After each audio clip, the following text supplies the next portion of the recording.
एक गांव में दो दोस्त रहते थे। एक का नाम मोहन और दूसरे का नाम सोहन था। दोनों में बहुत ही गहरी मित्रता थी। मोहन बहुत ही धार्मिक व्यक्ति था।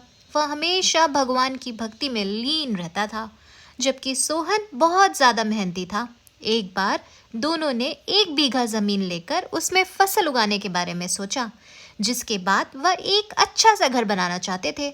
इसके बाद दोनों दोस्तों ने खेत खरीद लिया। सोहन दिन रात खेत में मेहनत करता और मोहन मंदिर में बैठकर फसल अच्छी होने के लिए भगवान से प्रार्थना किया करता। इसी तरह से समय बीतता गया और कुछ दिन बाद फसल पक गई। फसल पकने के बाद उसकी कटाई करके उसे बाजार में जाकर बेच दिया। इसके बाद उन्हें अच्छा पैसा मिला।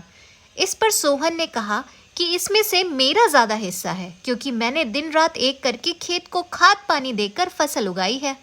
लेकिन यह बात सुनकर मोहन गुस्सा हो जाता है और कहने लगता है कि धन का ज़्यादा हिस्सा मुझे मिलना चाहिए, क्योंकि मैंने अपने खेत में अच्छी फसल होने के लिए भगवान से प्रार्थना की है, और जब तक भगवान की मर्जी ना हो तब तक कोई भी कुछ नहीं कर सकता है। दोनों इसी बात को लेकर लड़ने लगे। अब यह बात गांव के मुखिया तक पहुंच गई। गांव के मुखिया ने सारी बात सुनने के बाद एक फैसला किया। मुखिया ने दोनों दोस्तों को चावलों की एक बोरी दी, जिसमें चावलों के बीच छोटे छोटे कंकड़ मिले हुए थे। मुखिया ने कहा, इस चावलों की बोरी को घर ले जाओ और इसमें से सुबह तक चावल और कंकड़ अलग अलग करके लेकर आओ। फिर मैं सुबह फैसला करूंगा कि फसल का ज़्यादा धन किसको मिलना चाहिए। दोनों अपनी अपनी चावलों की बोरी लेकर घर चले गए। सोहन अपने चावलों की बोरी को खोलकर उसमें से कंकड़ अलग करने लगा। मोहन अपनी चावलों की बोरी को लेकर मंदिर में चला गया और भगवान से चावलों से कंकड़ को अलग करने के लिए प्रार्थना करने लगा। बोला, हे भगवान, मेरे चावलों से कंकड़ अलग कर दो। दोनों अगली सुबह मुखिया के पास पहुंचे। सोहन ने तो पूरी रात जागकर चावलों से एक एक कंकड़ अलग कर दिए।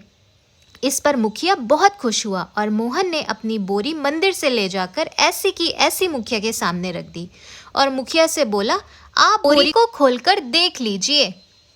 मुझे भगवान पर पूरा विश्वास है कि इस चावल की बोरी से सारे कंकड़ निकल चुके होंगे। लेकिन जब मुखिया ने चावलों की बोरी खुलवाई तो देखा सारे कंकड़ चावलों के बीच ही मौजूद थे।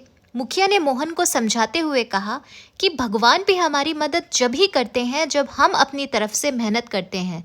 यह बात समझाते हुए मुखिया ने फसल का ज़्यादा धन सोहन को दे दिया। इसके बाद से मोहन और सोहन के साथ खेत में मन लगाकर मेहनत करने लगा। इस बार इनके खेत में और भी ज़्यादा अच्छी फसल हुई। तो दोस्तों, इस कहानी से हमें ये सीख मिलती है कि हमें कभी भी पूरी तरह से भगवान के भरोसे पर नहीं बैठ जाना चाहिए, क्योंकि भगवान भी हमारी सहायता तभी करते हैं जब हम अपनी तरफ से मेहनत करते हैं। दोस्तों, अगर आपको मेरी ये वीडियो पसंद आई हो तो मेरे चैनल को सब्सक्राइब करें और लाइक करें। Thank you for watching. Bye.